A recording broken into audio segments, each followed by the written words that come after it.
whatever. But science is just an incredibly exciting area. And okay, you might not be as wealthy as people who create Microsoft or something, but let me tell you, I've never had rarely had a boring day or an uninteresting day in my now long career. My advice to young people is, first of all, our lifespans are now 80 to 90 years. So take the time that's needed to learn and spend the time. You have lots of time. Don't be in a big rush. And enjoy the learning process. It's a great opportunity, and enjoy it. Do well in science and mathematics. Learn how to write. You can't ignore how to write. Read and learn how to write. Communication is one of the most important things that scientists do, and it's one of the things they do perhaps the most poorly.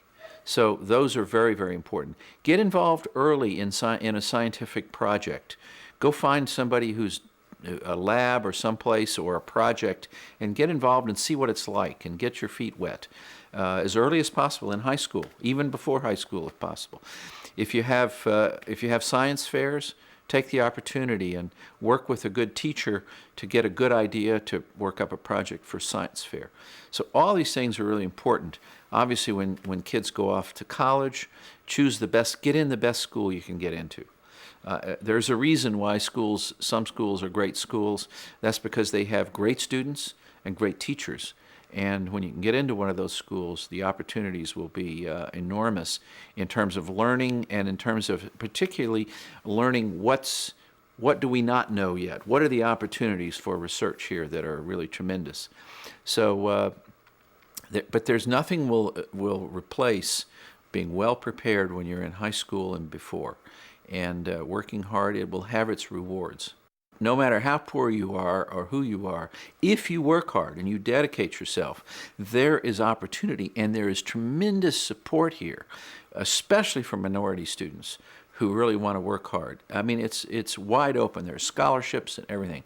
So no student who really wants to go there should ever think that their ethnic background or their poverty should prevent them from being able to have a career in science, because there are tremendous opportunities there. And I came from a very poor family, not well educated. Neither one of my parents had a high school education, and but I had opportunities that were given to me by good people who encouraged me. And anybody can find those people and seek them out, and they'll be able to live their dream if they really work hard.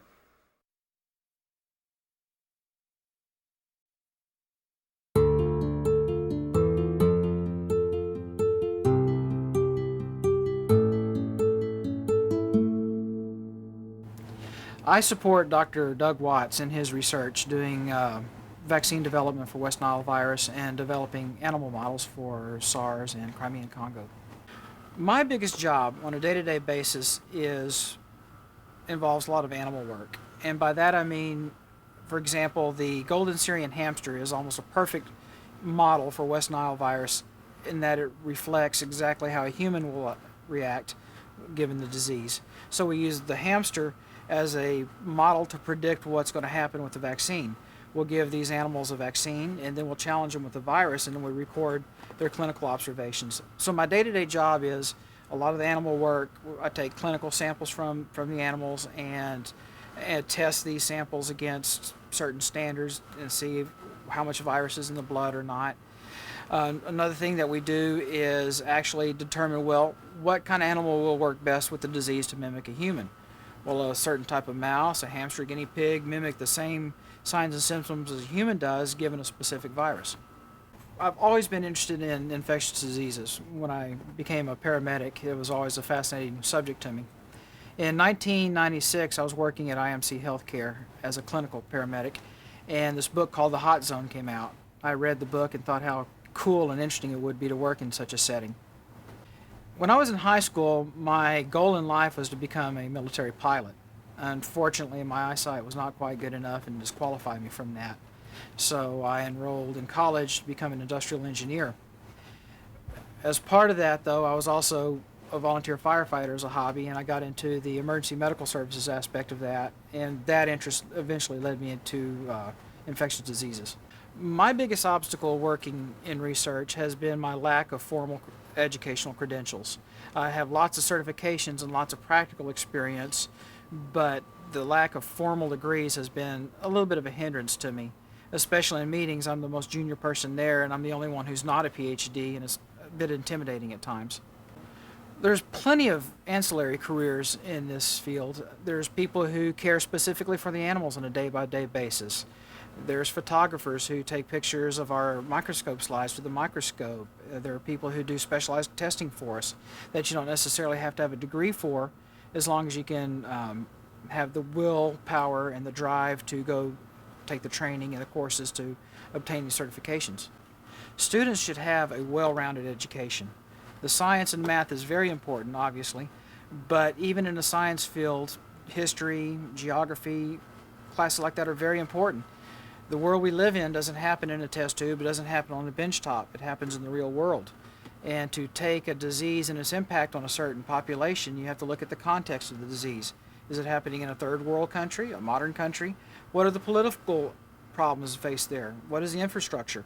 All of that takes into account how a disease is going to affect a population. So all of the types of education are important. I think the most important quality is enjoying what you do. This is one of the few jobs I actually look forward to coming to work each day. Having a love for what you do and a passion for what you do is the most important. The skills and knowledge needed, you'll learn as you go. And if you love your job, you'll even be wanting to learn it more and more each day. So really, having a passion for your work is the most important. My biggest advice would be, if you know what you want to do, go out and seize the opportunity. As the opportunity will rarely come knocking on your door. Something you have to go look for, and it's something that you have to reach out and grab and take on your own initiative. And if you truly love your work and enjoy what you're doing, that initiative will be easy to obtain.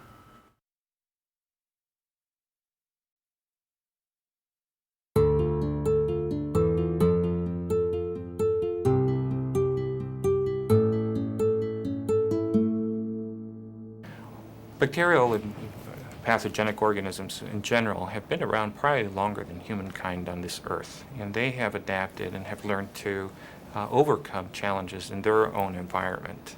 So there's nothing really particularly different from this particular area than infectious diseases in the past. We've adapted some approaches using antibiotics, learned public health measures to prevent disease, but the onslaught is continuous and varied. So organisms evolve as we evolve in just finding different ways of trying to survive. I do research in the laboratory. My primary interest in the laboratory is finding out causes of infectious diarrhea.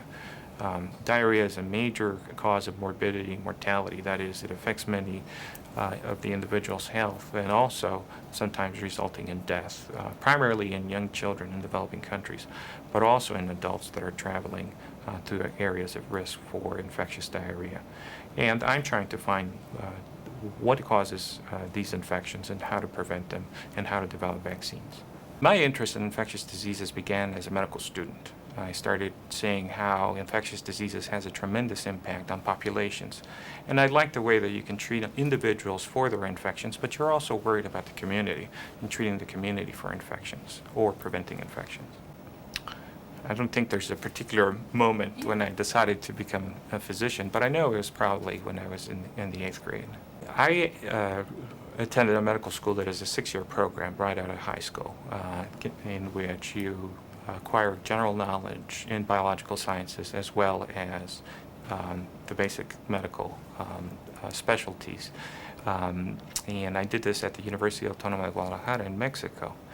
So that gave me the opportunity to learn both languages, Spanish and English, and to relate to patients in both languages. Well, developing healthy study habits is important. Staying focused, gathering broad and general knowledge is always important, and also focusing on the biological sciences. But perhaps the most important stage is developing healthy reading and learning habits. I had a family member who was a physician who inspired me and who showed me through dedication and support that medicine was a very rewarding career. And I also had mentors here at UT that were very important in developing a research career. The day-to-day activities sometimes seem to be repetitive and redundant and don't give you immediate satisfaction. The important thing is to stay on course and to realize that many of these goals will eventually be fulfilled, and that there is this delayed gratification that you have to keep working towards. The primary skill that an individual has to have in order to have a successful career in research is to have an inquisitive mind, to try to find out why things happen or how things happen, but also to be persistent. Sometimes what we're doing in the laboratory ends up being completely different than what we expected. And so you have to learn to listen to the results you're getting in the lab and putting them in the right context. One of the most rewarding things of being a physician is actually seeing your patients get better, and for them to be thankful and their families to be thankful. And one does an important mission that way, and it's very satisfying.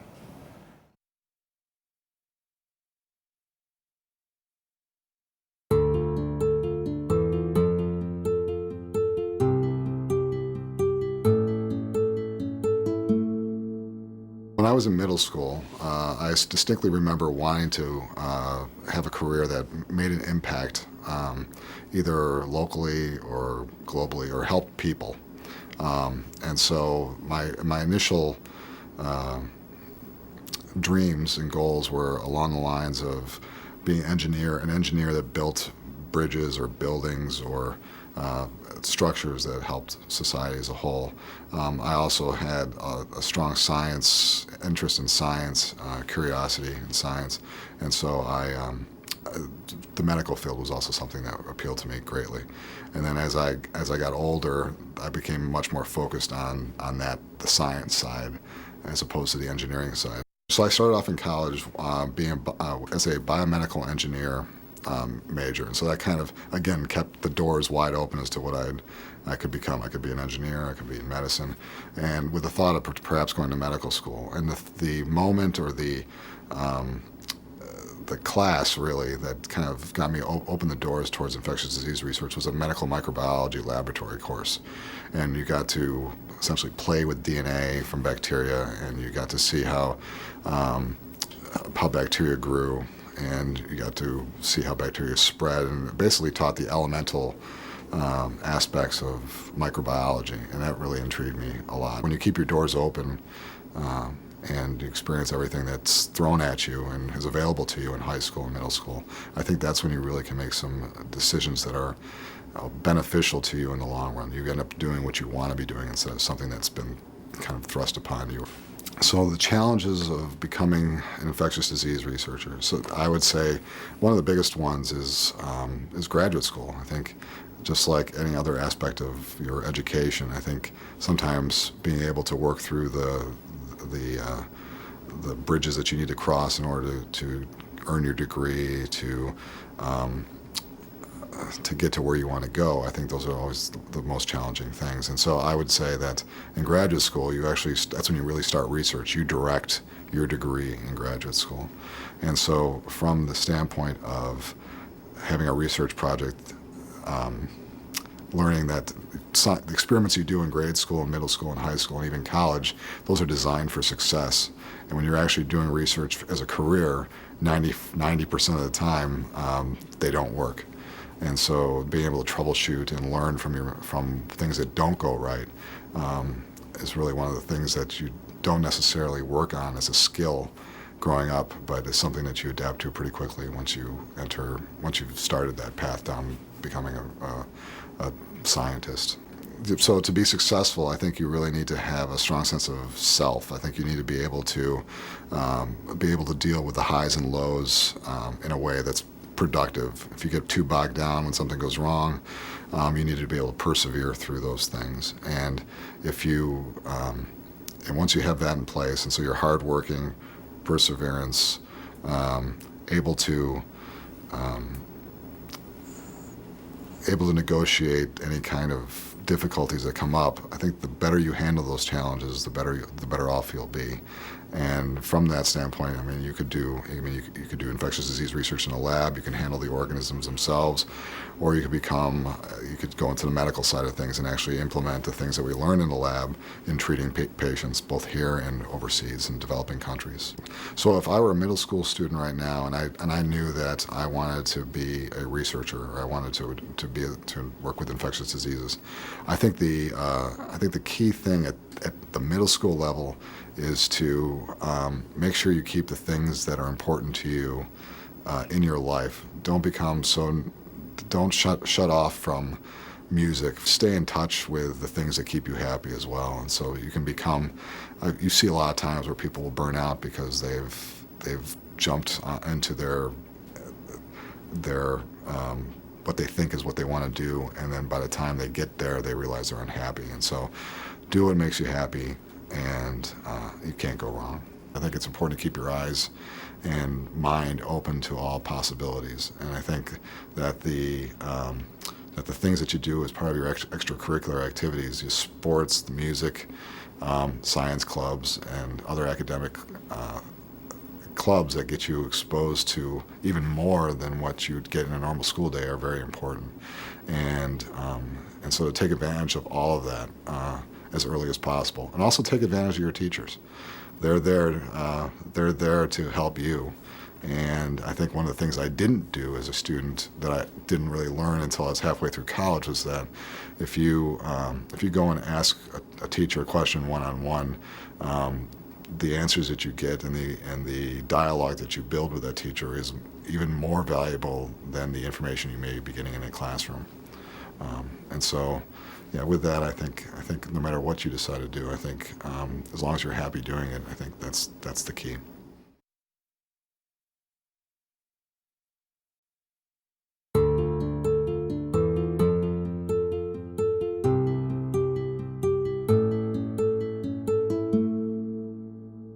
The field of immunology is important because it's the basis of our survival. If we have an exaggerated immune response, we'll have autoimmune diseases. If we have a deficient immune response, we'll be susceptible to infections, we'll be more likely to develop cancer. And in, for example, the modern world, we're having an epidemic of diabetes. Now the theory is that this type 2 diabetes associated with obesity is due to a chronic inflammation in response to the obesity of the patient. So the field of immunology is just part of our daily life, of our survival. And it is very complex because too much or too little causes pathology and disease. I became interested in working with tuberculosis because it affects people from my country of origin, which is Colombia, and because it affects people from many parts of the world. So this is an international problem. And I became interested in the association between tuberculosis and diabetes because of our serendipitous finding, where in South Texas, we find that 30% of the patients with tuberculosis had diabetes. And that was way beyond the levels of diabetes in the general population. So this told us that there was something going on between diabetes and tuberculosis that we needed to explore further. So when I was in middle school, in high school, I didn't have a very good teacher in biology. And so I really wasn't very motivated, and I really wasn't sure I would pursue a career in science. It was only later on that I found a role model and someone who motivated me, and that's helped me decide the path that I have taken today. So how I became motivated to go into the research world was mostly through a mentor, Doctora Angela Restrepo. She's not related to me, but I had the opportunity to go to a research lab at the same time I was going to college to pursue a career in medical technology. And when I went to that research lab, I totally felt a passion for science.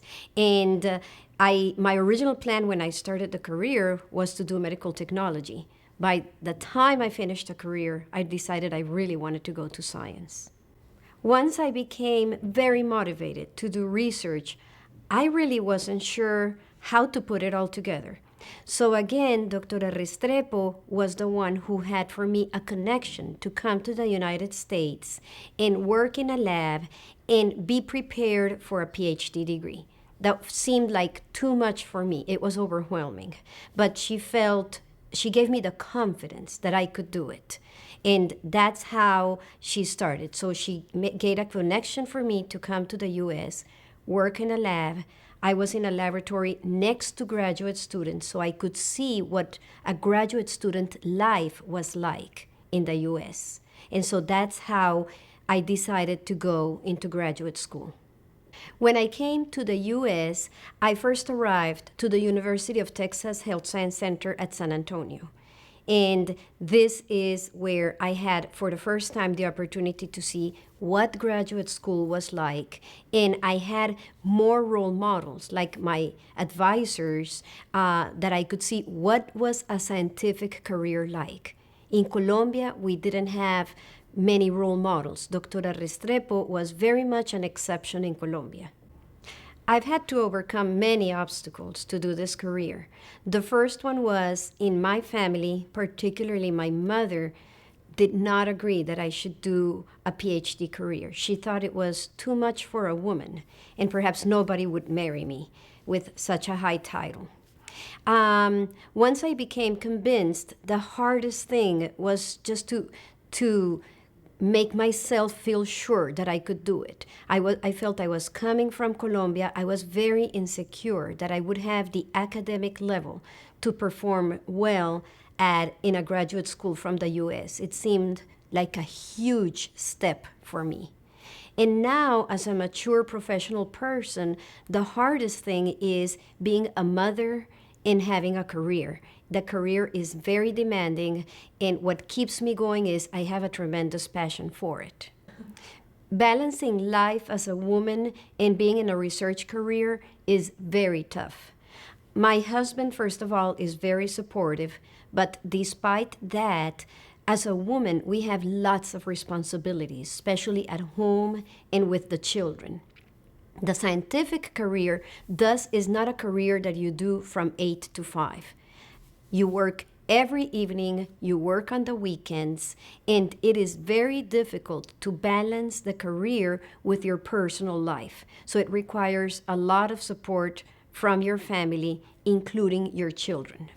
What I find most rewarding about the career is that we're doing something where I can see at the end we're going to be helping the patient with tuberculosis, in the case of the topic that I'm working on right now. In my daily life, the most rewarding component is to work with the students, the technician, and my team, and I can see that the passion I have is transmitted to them. I also have had students that came into my lab not sure what they wanted to do with their career, and they've become convinced they wanted to go into science. And for me, that is extremely motivating. What young people can do now as they're thinking about careers in science is to use their summers and look for jobs in laboratories or health research facilities where they can start to experience what this world is like. From the school perspective, doing experiments in the school labs, it's not sufficient. So I really recommend that they go out, get a job, volunteer, and just learn what the world is like out there in this career. So what type of careers can students choose will depend on how much the student wants to dedicate their life to science. There's different levels. At the college level, the student can have at least a very good background in biology. And then from there, they can decide if they want to have a career at the level of a technician, like a medical technician, or a licensed vocational nurse, or you can do a master's in public health if you want to get a master's degree. And then you can look for doctorate degrees where you can get a Ph.D. or an M.D. and be a physician. There's also opportunities for at lower levels like physician assistants. So it doesn't mean that the higher levels are the right choice. Everybody makes a decision of what is it that they want to do, how much time they want to spend with their career. But there's options at all the levels.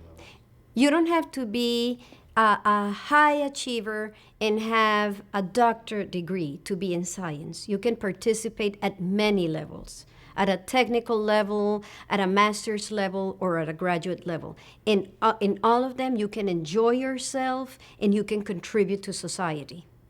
The types of activities that we do in a lab are very much pipetting and working with DNA, with cells. Unfortunately, I don't do that anymore. I'm every day sitting in front of a computer.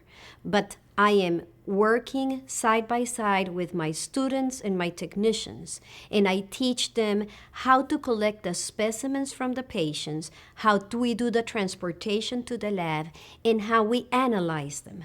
And once they do an experiment, what it means, and what is the next biological question that we are going to ask. The most important skills to be in the lab or to be in science are to be extremely organized. You need to document all your findings so that then you can put a picture together of what your results mean. I wasn't the best student when I was in school, but what happened is when I became motivated, I was surprised myself of what I could achieve. In fact, I came to the U.S. and in graduate school, I was in the top 10 percentile. So really, the most important thing was motivation. That's how I discovered the potential I had within me. My mother feels very good about my career now. She sees that I've been able to handle being a scientist and being a mother and being a wife.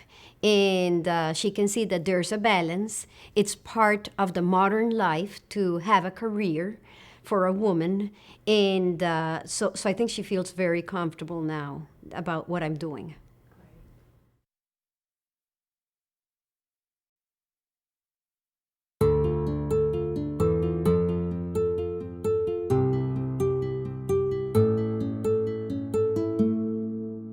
I think you're influenced a lot by who you see working in a profession, and I grew up in a very rural environment, and so I wanted to be a veterinarian. And I don't think I strayed a whole lot from that broad concept early on. I was interested in ecology and nature and the environment, and so I was inspired early on to follow my love of practical application of scientific principles. My training took a very long path, but I think all of it fit together.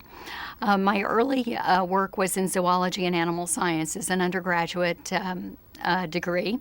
And after that, it was just the beginning of really the environmental movement and the beginning of environmental law in the late 70s. And so I was searching for a kind of degree program that I could support that work in, and there just really wasn't anything like that. Environmental health was a new field also that was emerging because we were just learning about pollution and toxics and how the environment affected people. And so my interest evolved into how does the government structure laws and programs in order to respond to those needs. And so my first direction was really to go into understanding those processes. So I went from my graduate science degree to a master's in public administration. And then from there, I wanted to understand how to manage those kinds of programs that protected the public's health. And that's when I went into a Ph.D. program to study environmental sciences and environmental health. And so it was from that understanding that I focused a lot on regulation and the framework of laws, and which led me to pursue a law degree so that I could combine the two. In the area of law, you have a completely different form of study. You study on a case-based method. But in the sciences, you have a different way of thinking and problem solving, and you have to change your mindset to think about that. So once past that hurdle and you understand both disciplines and you have a degree in those disciplines, then the real challenge is to try to keep up in both of those fields. You have to stay current in both law and science in order to be the best that you can be in combining those two disciplines. One thing about scientists that is especially intriguing is that they are fascinated with chaos, and they love the beauty and order when they put order in that chaos. And it's very exciting to work with people who look at a problem and think like that. I think that one of the best things that I did when I was growing up, which is available to almost everybody, is your local science fair. And it gives you an opportunity to think about something outside of your regular curriculum in school. And if you find that kind of thing interesting and fun, then you might have a career in science ahead of you. I had a number of mentors, not in a specific field, but who just encouraged me to do what I thought was an exciting thing to do. And I can tell you that made a difference with me, that I had the support of people who thought, although you're thinking outside the box and I really can't think of a profession that you would be in, I think you should pursue this. It's important to do what your heart tells you to do and where you're driven. And don't be distracted by finding that you may not see as many women in the field, or you might wonder why they aren't in the field. Don't let that distract you. If you can keep your eye on the goal and where you want to go, then it doesn't matter that there may not be many women in the field. Do what your heart says, and you'll find that it really won't make a lot of difference in the end.